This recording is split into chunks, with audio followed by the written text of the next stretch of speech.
or 15 or more for that today's score to count and the counter beef one to be dropped, which is only 14 points. Rob Mitchell, not racing today, so his lot will be 126.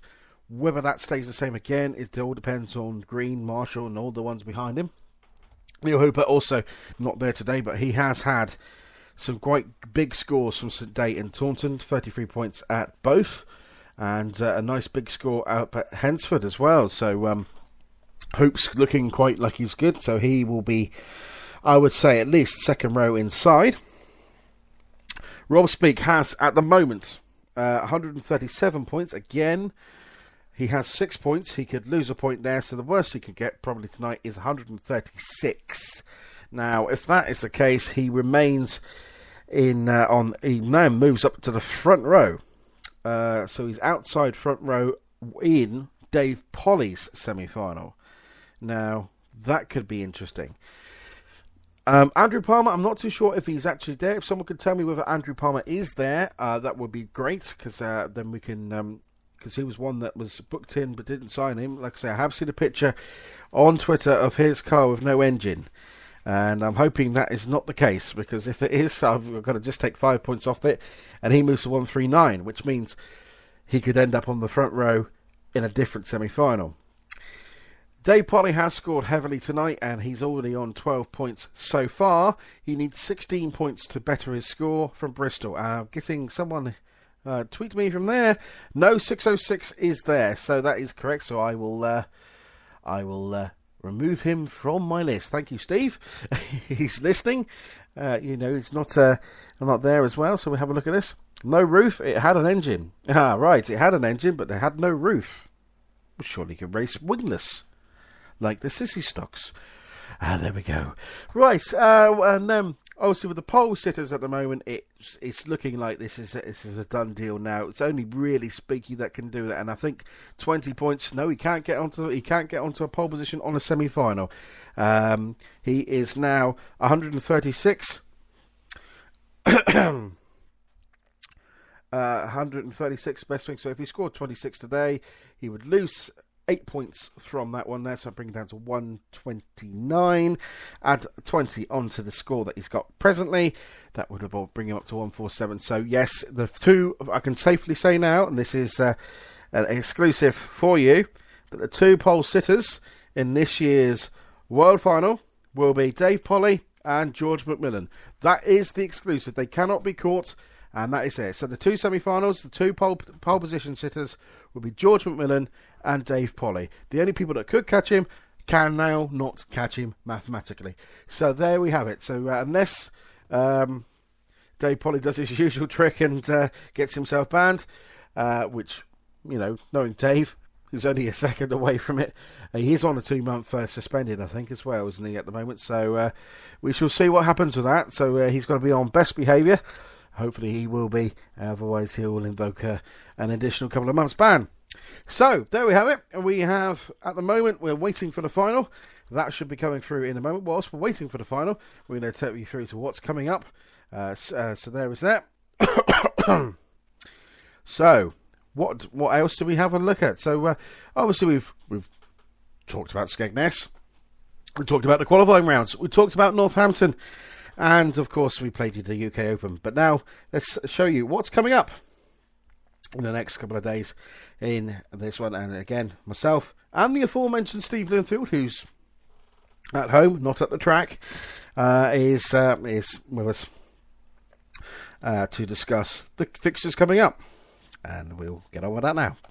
Good evening. Welcome again back to the F2 show, and obviously we're looking at what's happened. We have the semi-final grids now, but let's have a look and see what's happening in the next couple of weekends or so. We start this weekend, and, well, first and foremost, we have quite a busy Sunday. For once, I think it's, there's only the one meeting. We do return to Cowden Beef on the Saturday, so probably an opportunity there for Mr. Moody and co to get reacquainted with said race hall.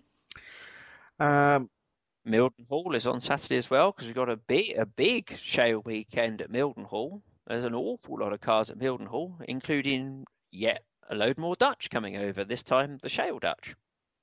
Yes, the Shale Dutch, which is, like I say, it's quite a big scene over in Holland at the moment. And I mean, I would say there's probably more shale drivers in Holland now, with the likes of Texel and St. Martin playing the main things there. So good luck to all the Dutchies in the at the mini roundabout that is Mildenhall. Then, obviously, it's a free tarmac meetings on as well, and it's all the bees. Barford has its traditional meeting, so most of the Counterbeef people will probably go down to Barford, but Buxton is also on as well, so maybe drawing from the same kind of pool there, I think, maybe. Potentially, but there are enough drivers from the south of the northwest, if that doesn't sound double Dutch, no pun, and also the Midlands as well, to produce a decent enough entry. And then we all head to Bristol and we get our pink on for the fifth running now of the Pink Ribbon Trophy. And I spoke to Andy Maidment, who is obviously one of the chief organisers of this trophy, obviously racing in memory of his late wife, Leslie. Just of course, one of the founders of the Pink Ribbon Trophy is Andy Maidment. Andy joins us now. Andy, tell us how it came about. So the Pink Ribbon Trophy it came about 5 years ago. We decided we'd do a trophy.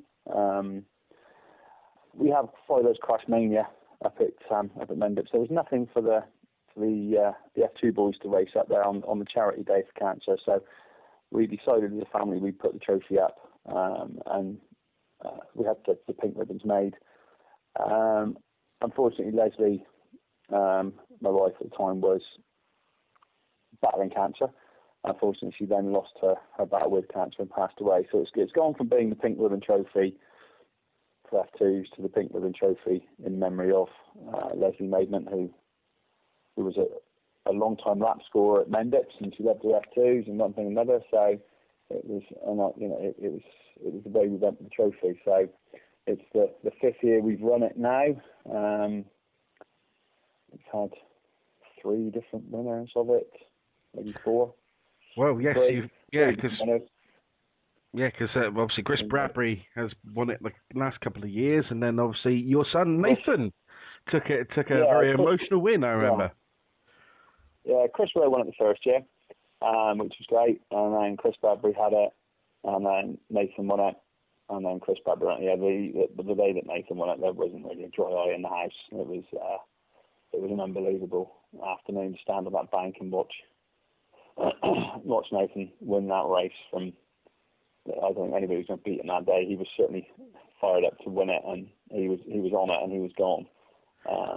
Like I said, the day he crossed the line, there was marshals, there was staff, there was people on the bank, everybody, myself included, crying our eyes out, because it was a very, very emotional day for us. It was. Yeah, it certainly was one of those days. I mean, and one of the great things about the Pink meeting is that they usually have, I mean, I've been to, I think, nearly every one of them, is the wacky stunts you have each year. If it come from, soaking Mr. Starter to kamikaze bike races, I understand that's going ahead again this year.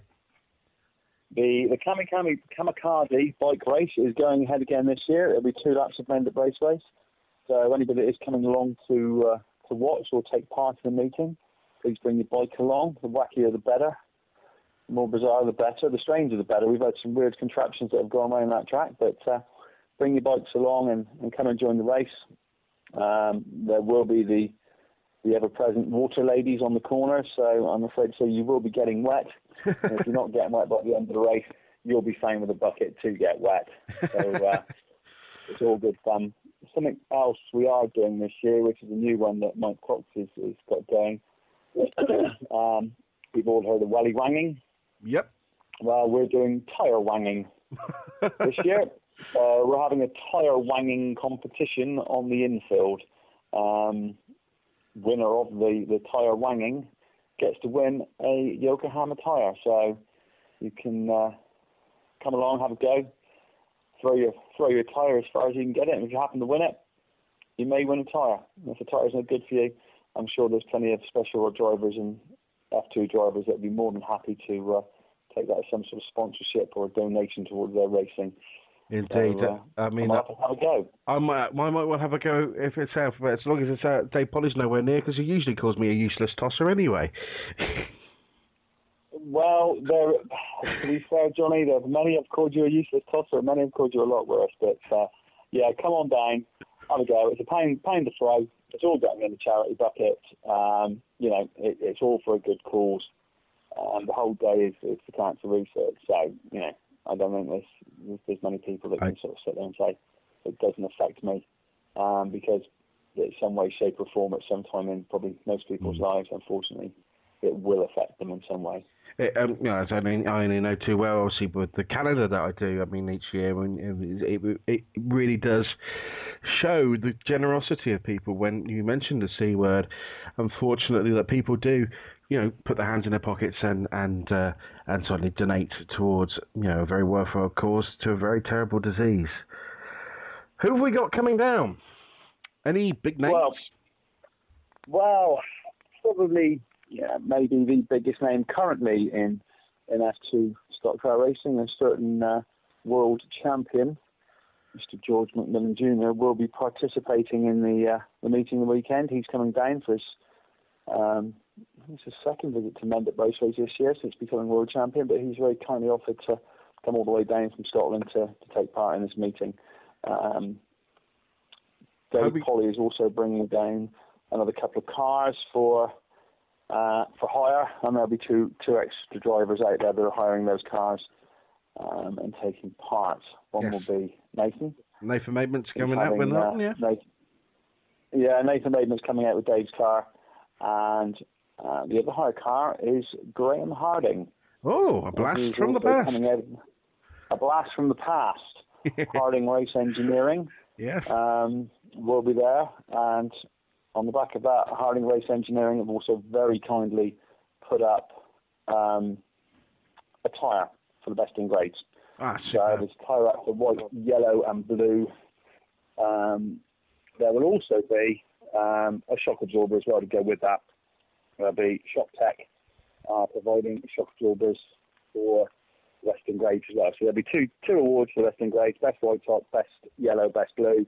We'll be getting a tyre and a shock absorber. So it's a worthwhile reward to come racing for.